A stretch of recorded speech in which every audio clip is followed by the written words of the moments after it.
Welcome to the Madison Miller Podcast. Today is Thursday, January 14th, 2021. Today I'm going to talk about the second impeachment of Donald Trump. We'll recap the masked dancer.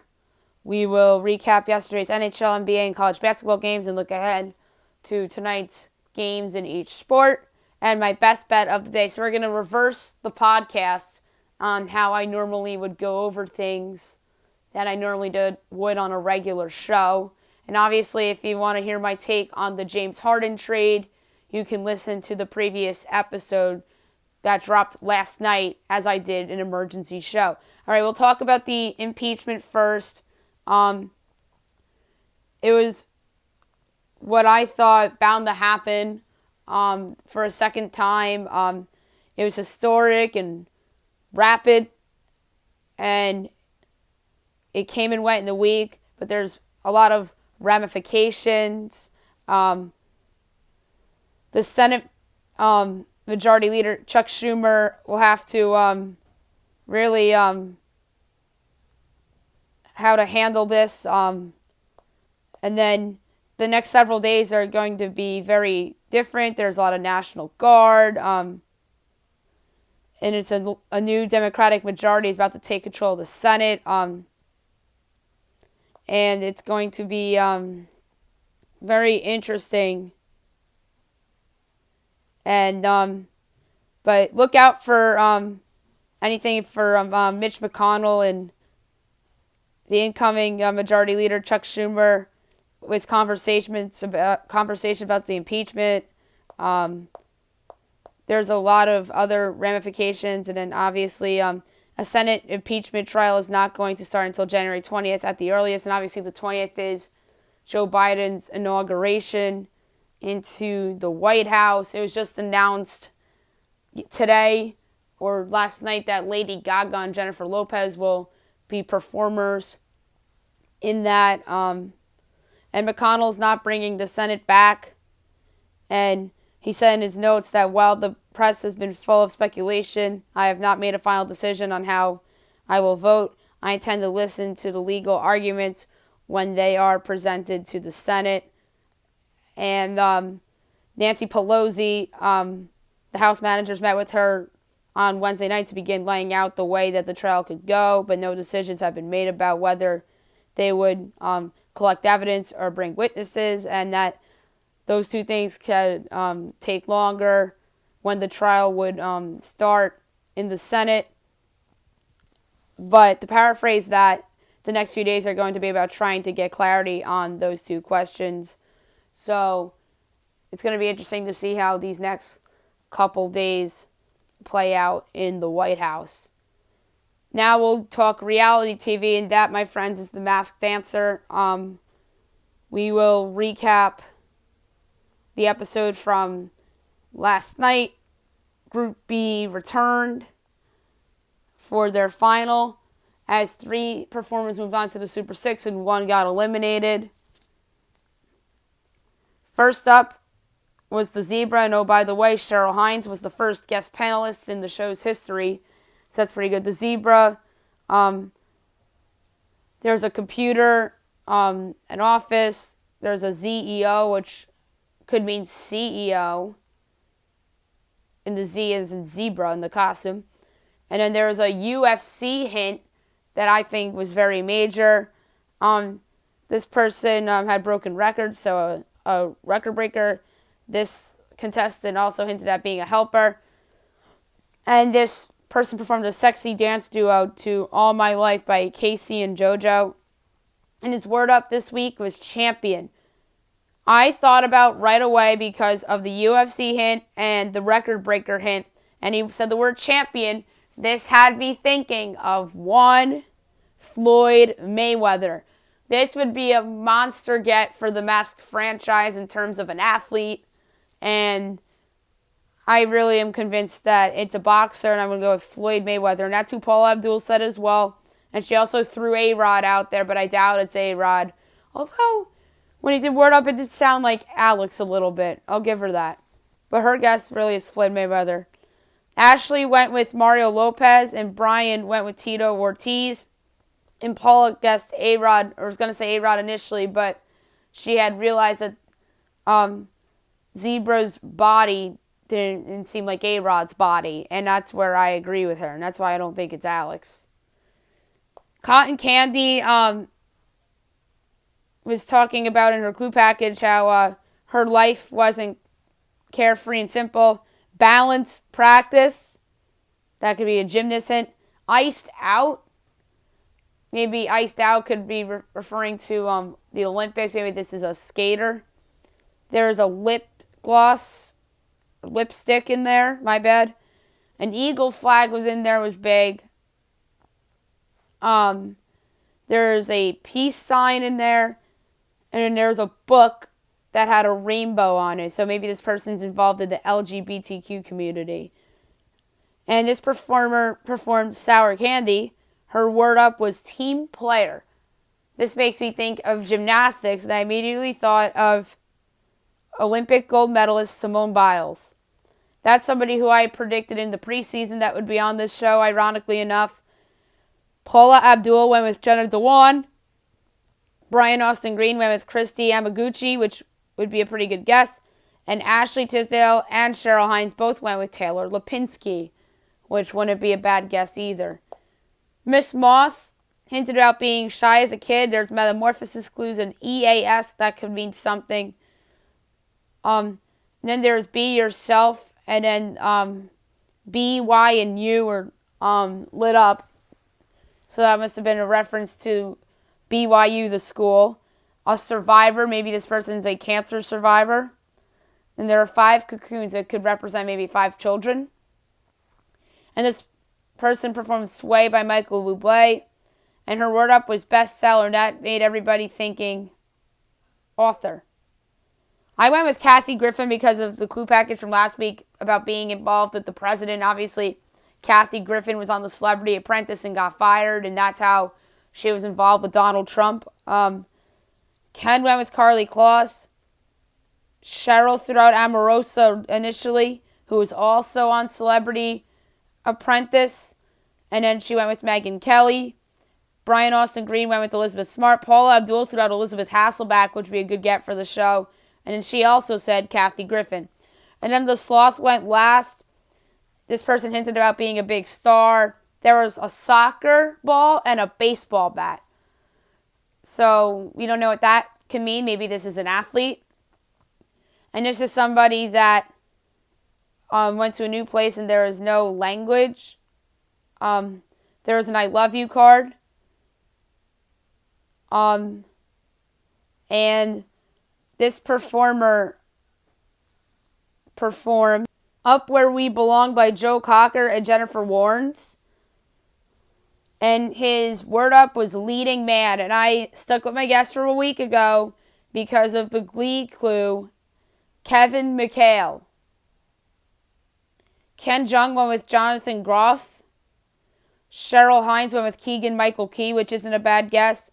And Ashley Tisdale went with Will Farrell. And who went home? Miss Moth. My final guess for this was Kathy Griffin.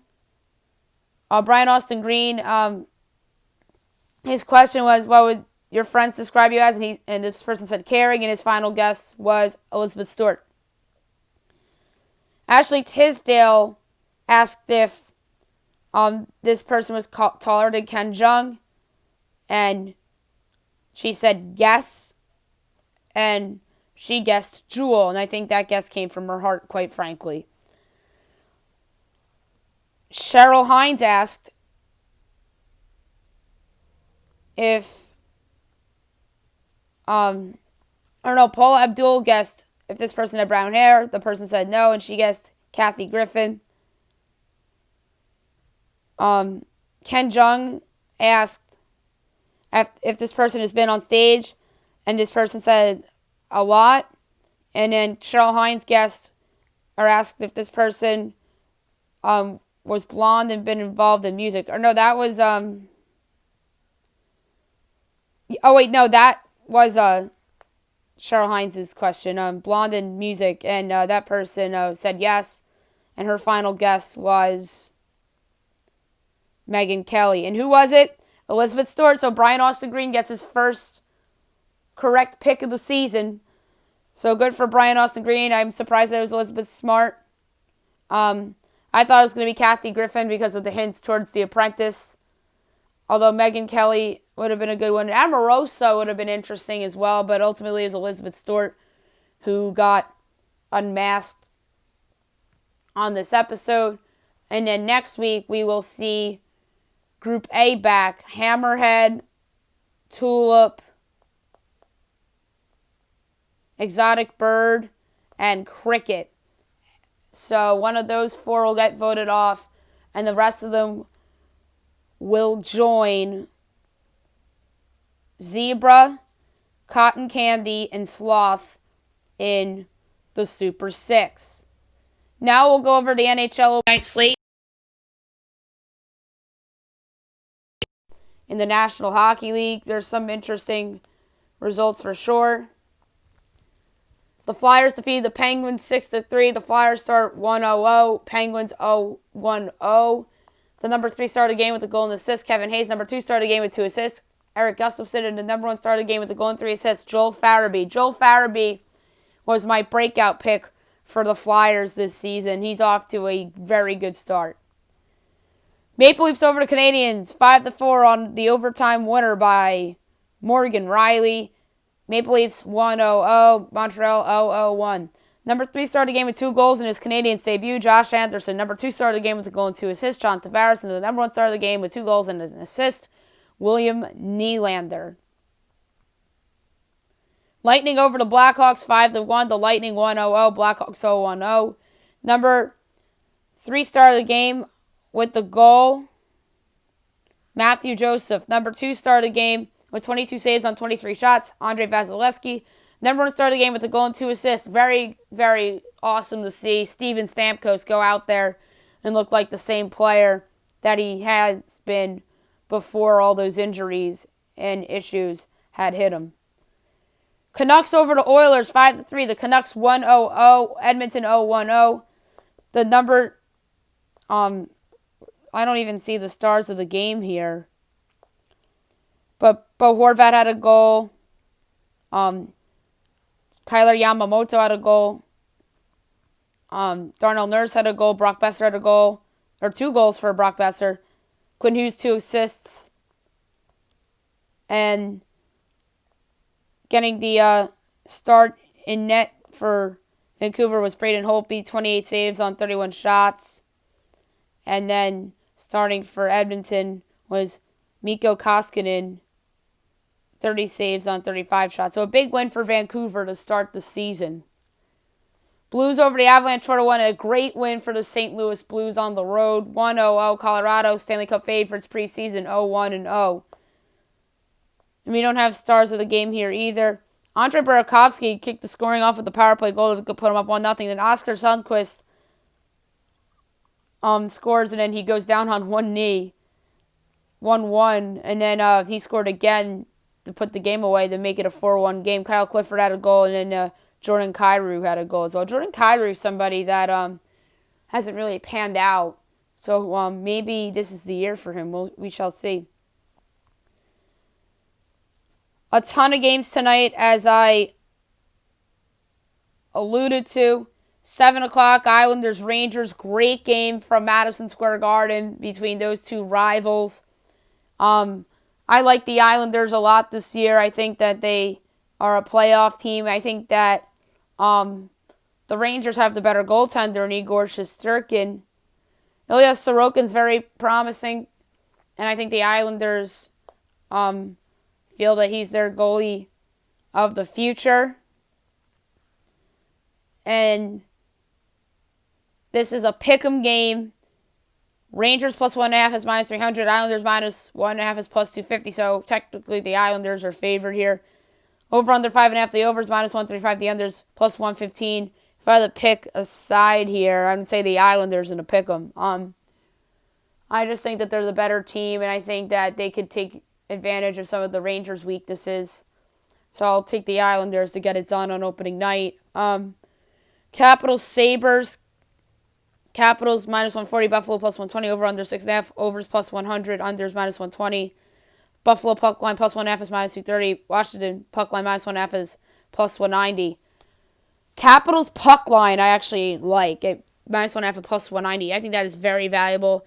I think the Sabres will be competitive, but I'm going to say that the Capitals get it on an empty netter. So give me the Capitals minus 1.5 at plus 190. Bruins Devils at 7 o'clock as well. Bruins minus 180, Devils plus 155. Bruins on the puck line minus 1.5 at plus 155. Devils plus 1.5 is minus 180. Over under 5.5. Overs minus 120. Unders plus 100. I'm going to take Bruins puck line minus 1.5 at plus 155. Stars Panthers postponed due to the COVID issues with the Dallas Stars. Dallas will start their season on Tuesday, January 19th, it looks like. Hurricanes Red Wings. Carolina minus 210. Detroit plus 175. Carolina minus 1.5 is plus 125. Detroit plus 1.5 is minus 145. Over under 6.5. Over plus 100. Under minus 120. I'm going to take the Hurricanes minus 1.5 at plus 125. So a couple good puck lines on plus money tonight for sure. 8 o'clock, Blue Jackets Predators. Great game in the Central Division. Nashville's minus 125. Columbus is plus 105. Nashville minus 1.5 is plus 230. Columbus plus 1.5 is minus 280. Over under 5.5. Overs minus 105. Under is minus 115. I'm going to take Columbus straight up at plus 105. I just think they're a better team than the Predators, and I picked them to make the playoffs over the Predators as well. Flames Jets in the North Division. Calgary's minus 120. Jets are plus 100. Over under 5.5. Overs minus 130. Under is plus 110. Calgary minus 1.5 is plus 230. Jets plus 1.5 is minus 280. I'm going to take the over to play it safe. Minus 130. Even though it's juiced a little bit, I'm going to take it. I think Calgary can do this by themselves. And I think Winnipeg could put up a couple as well. And I think both teams at least get the 3. So over 5.5, even though it's very juiced, I'll absolutely take that. 9 o'clock, Canucks Oilers again. Vancouver plus 115, Edmonton minus 135, over under 6.5, minus 110 each way. Vancouver plus 1.5 is minus 240, and Edmonton minus 1.5 is plus 200. Instead of taking Vancouver straight up again, I'm going to go over 6.5 at minus 110, even money, or at normal. I should say not even money. Even money would be plus 100. Over 6.5 is the play tonight. I think this is a close game, and I think both teams, again, get to 3+ goals. So give me over 6.5 in Vancouver, Edmonton. That's a 9 o'clock game. Sharks, Coyotes. Coyotes are minus 130 favorites. Sharks are plus 110. Over under 5.5. Minus 110 each. Coyotes puck line minus 1.5 is plus 220. And Sharks puck line is plus 1.5 is minus 270. The play here, I'm going to lay to minus 130 with the Coyotes. I think you're getting some value here. I think the Sharks are terrible. And I think the Coyotes can surprise some folks. I think the Coyotes should be like minus 140 here, quite frankly. So I'm going to take the Coyotes at minus 130 against the Sharks, just on the money line. 10 o'clock, the Ducks and the Golden Knights. The Golden Knights are minus 210 favorites. The Ducks are plus 175. Over under 6.5. The over is plus 110. The under is minus 130. Vegas puck line minus 1.5 is plus 125. Ducks puck line plus 1.5 is minus 145. I am going to take the Golden Knights puck line at minus 1.5 at plus 125. I think the Golden Knights are awesome. I think they could potentially represent the Western Conference in the Stanley Cup Final. So give me the Golden Knights plus or minus 1.5 at plus 125. And last but not least, Wild Kings. The Wild are minus 140 favorites. The Kings are plus 120. Over under is 5.5, minus 110 each. Wild puck line minus 1.5 at plus 210. And Kings puck line plus 1.5 is minus 250. Tough one here. I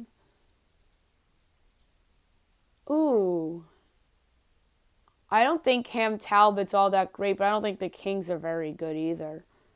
And Jonathan Quick. This is a tough one. I'm not a fan of the Wild for this season, but I'm going to be ballsy and take the Wild puck line, minus 1.5 at just over 2-1.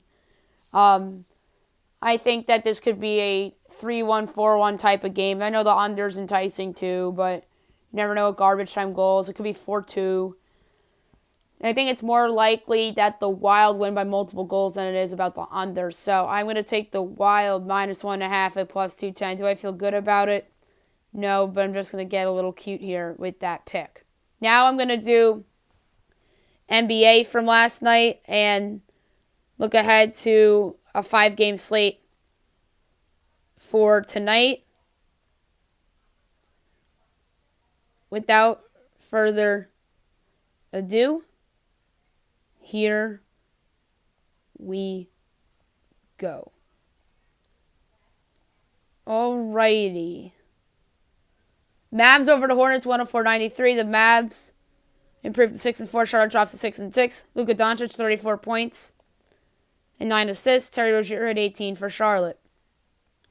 Bucks over the Pistons, 110-101. The Bucks, 8-4. Detroit, 2-9. Giannis Antetokounmpo, 22 points and 10 assists. Jeremy Grant, 22 points to lead Detroit. Nets over the Knicks, 116-109. The Nets, 7-6. New York, 5-7. Kevin Durant had 26 points.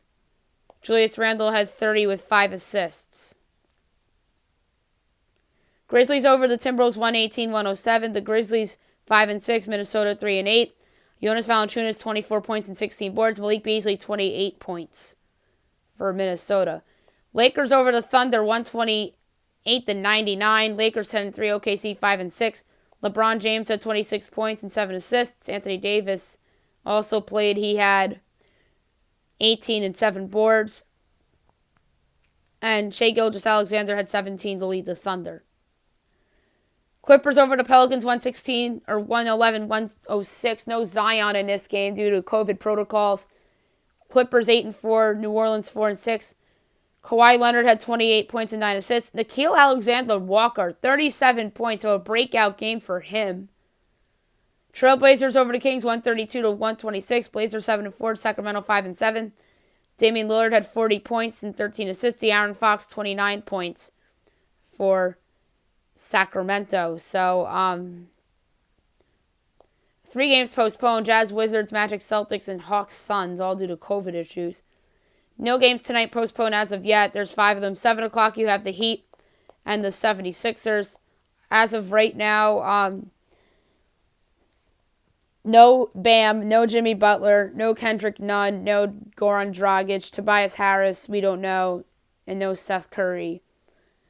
My projection is Philly by 12, total 224.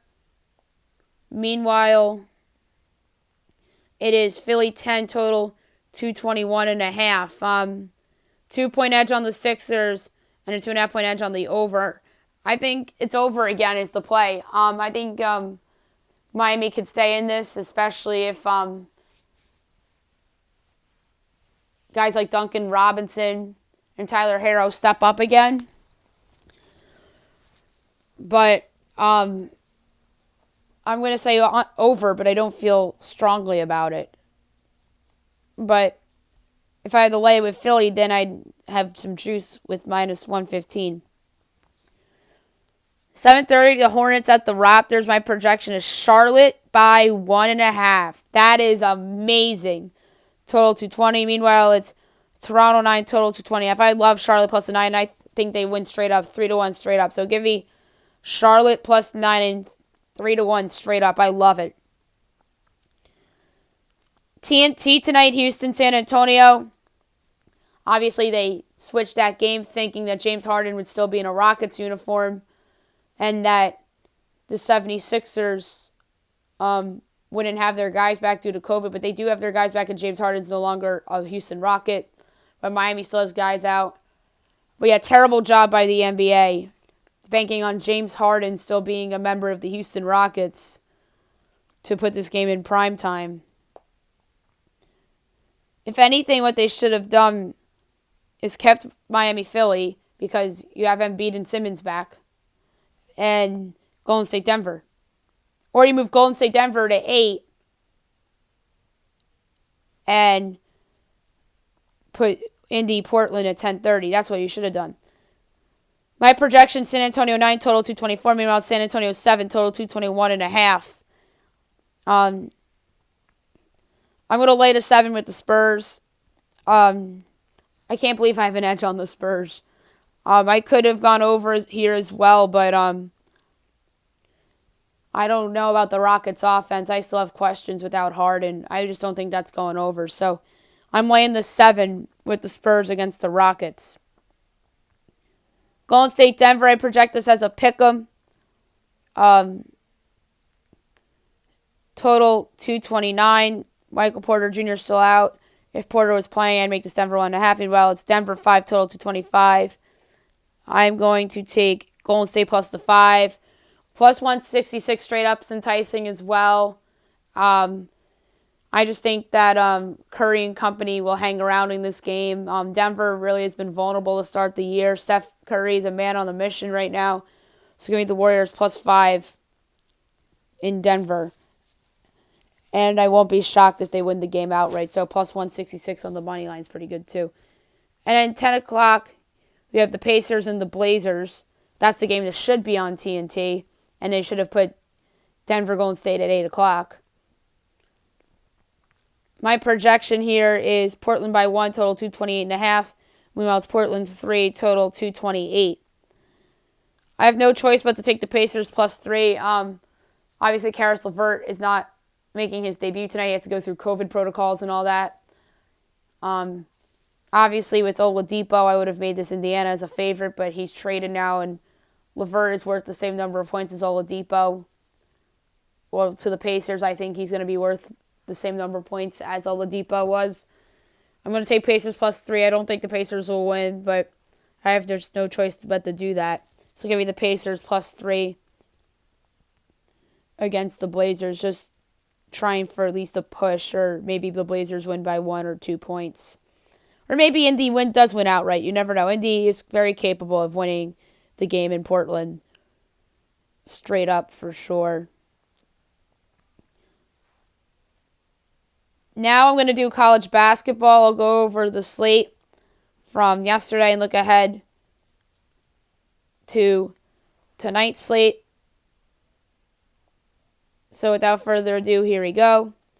VC over George Washington, 84-77. St. Bonaventure over Fordham, 68-54. Furman over the Citadel, 94-88. Norfolk over NC Wesleyan, 80-58. Number 18, Virginia over Notre Dame, 80-68. Florida State over NC State, 105-73. Number 21, Ohio State over Northwestern, 81-71. UMass over Rhode Island, 80-78 in overtime. Wichita over Tulsa, 72-53. George Mason over LaSalle, 75-42. Dayton over Duquesne, 72-63.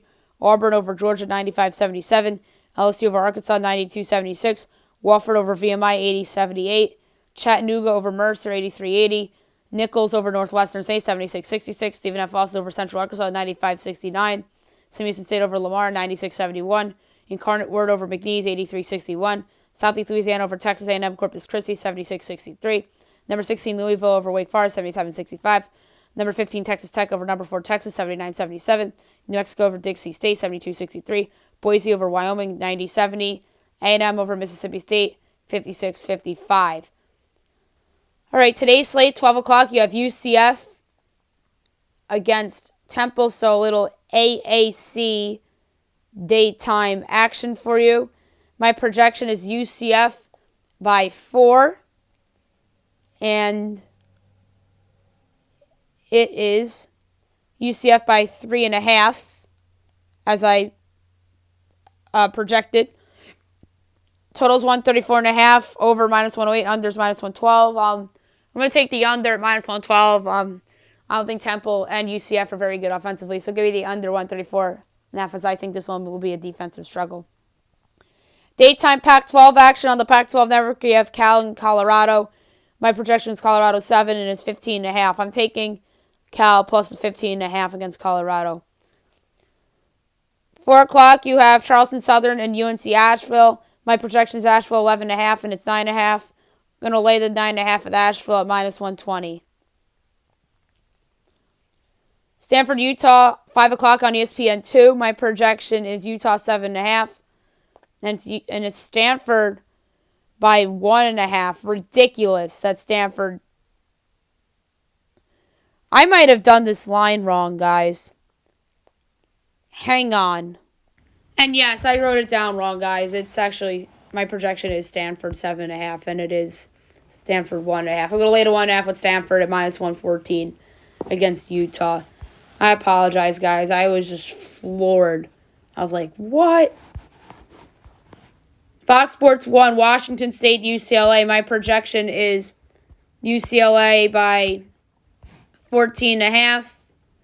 And it's UCLA by 9.5. I'm going to lay to 9.5 with UCLA against Washington State at minus 105. Santa Clara Pacific. My projection is Santa Clara 7. And it's 2.5. I'm going to lay to 2.5 with Santa Clara at minus 118. 6 o'clock, Hampton in South Carolina, Upstate. My projection for this game is Upstate by 5.5. And Upstate's favored by 4.5. Total's 147.5. And I'm going to take an over here at minus 106. Calvin, Eastern Michigan, we can skip. And 7 o'clock, you have Purdue, Indiana. Great game in the Big Ten. My projection here is Indiana by 1. And FanDuel has it Indiana 3.5. I'm taking Purdue plus 3.5 against the Hoosiers. I think they can potentially win outright at plus 144, but I'm not going to go that far. Merrimack and Mount St. Mary's. My projection is Mount St. Mary's by 3, and it's Mount St. Mary's by 2.5. Total's 121.5. That is very low. But so low, I just have to take the under because it's begging you to take the over. So I'm going to take the under. Bryant and St. Francis, Pennsylvania. My projection is St. Francis, Pennsylvania by 1. And the line is Bryant by 5.5. I'm taking St. Fran PA plus the 5.5 at minus 105 and plus 215 straight up against Bryant because I have St. Francis PA as a favorite. Central Connecticut, Sacred Heart. My projection is Sacred Heart by 4, and it's Sacred Heart by 3.5. Total's 146.5. I'm going to take the under 146.5 at minus 105. LIU Wagner, my projection's LIU 5.5, and it's 1.5. I'm going to lay to 1.5 at LIU at even money. Belmont against Tennessee Tech. My projection here is Belmont 20.5, and it's Belmont by 13.5. I'm going to lay to 13.5 at Belmont against Tennessee Tech at minus 104. ESPNU, Longwood, and Winthrop. My projection here is Winthrop 24.5. And it is 15.5. I'm going to lay to 15.5 with Winthrop against Longwood. Presbyterian, Campbell. My projection is Campbell 9, and it's Campbell 7.5. 136.5 is the total. I'm going to take the over at minus 112. FIU. My projection is FIU by 1.5, and it's FIU by 5.5. I'm going to take FAU plus the 1.5 or plus the 5.5 against FAU. Or against FIU, my bad. UNC Greensboro against Samford. My projection here is UNC Greensboro by 9. And Greensboro is favored by 6.5. I'm going to lay to 6.5 at Greensboro at minus 106 against Samford. Northern Arizona and Montana. My projection is Montana 11. It's 12.5. Total's 129.5. I'm going to take the over 129.5 at minus 112. 8 o'clock, you have San Francisco and Portland. My projection is San Fran by 9.5, and it's 12.5. I'm going to take Portland plus the points. Portland State, Montana State. My projection is Montana State by 7, and it's 6.5. Total is 148.5. I'm going to take the over at minus 108. 8:30, Tennessee State and Jacksonville State. My projection here is Jacksonville State by 3, and it's Jacksonville State by 6.5. I'm taking Tennessee State plus a 6.5 at minus 108. 9 o'clock, ESPN, Pepperdine at number 1, Gonzaga. My projection is Gonzaga 18. And it's Gonzaga 25.5. I'm going to take Pepperdine plus the 25.5 at minus 115 against the Bulldogs. CBS Sports Network, San Diego State and Utah State. My projection here is Utah State by 1.5. And that's what the line is. Total's 130.5. I'm going to take the over at minus 110. Murray State and Southeast Missouri State. My projection is Murray State 11. And the line is 7.5. I'm going to lay to 7.5 at Murray State at minus 114. Morehead State, Eastern Illinois on ESPNU. My projected line is Eastern by 4.5. And it's Eastern by 5.5. I'm going to take the total, 132.5. And I'm going to jump on the over at a juiced minus 114. Northern Colorado and Idaho. My projection is Northern Colorado by 6.5. That's at the actual line. My projection is 16.5, and then 6.5. I'm going to lay to 6.5 at Northern Colorado at minus 106. A couple good games postponed tonight. Michigan State number 5 Iowa, Arizona State number 22 Oregon, SMU Memphis, OSP Tennessee Martin, and then Sacramento State Idaho State. Southern Utah, Eastern Washington. My projection is Eastern Washington by 0.5. And it's Eastern Washington by 5.5. I'm going to take Southern Utah plus 5.5 at minus 106. 9:30 Pac-12 Network, Washington, USC. My projection is Trojans by 11.5. And it's Trojans by 13.5. So I'm going to take Washington plus the 13.5 at minus 104. I don't like the pick, but I have to go there. Colorado State, San Jose State. My projection is Colorado State by 16.5, and it's 18.5. I'm going to take San Jose State plus 18.5 at minus 112. 11 o'clock, Arizona, Oregon State. My projection is Arizona 8, and it's 7.5. Total's 140.5. I'm going to take the over at minus 114. And last but not least, on ESPN tonight, or 2, not ESPN, but ESPN 2, BYU St. Mary's. My projection here is BYU by 2, and it is St. Mary's by 1.5. I'm going to take BYU plus 1.5 at minus 122 and minus 106 straight up. All right, there you have it for college basketball for today. And now my best bet of the day, brought to you by FanDuel. I have one in mind, and it is in the NBA. I am taking the Charlotte Hornets plus the 9 against the Toronto Raptors, who have been big underachievers this year. So I'm taking plus 9 with Charlotte against the Toronto Raptors. Quick podcast breaking news before we go. Urban Meyer has been hired to be the head coach with the Jacksonville Jaguars, according to Ian Rappaport and Tom Pelissero of the NFL Network. The deal is about to be finalized, so the new head coach of the Jacksonville Jaguars will be Urban Meyer, and his quarterback, in all likelihood, will be Trevor Lawrence. There are rumors that he was at the college football playoff semifinal. That's obviously a scouting job, you would think.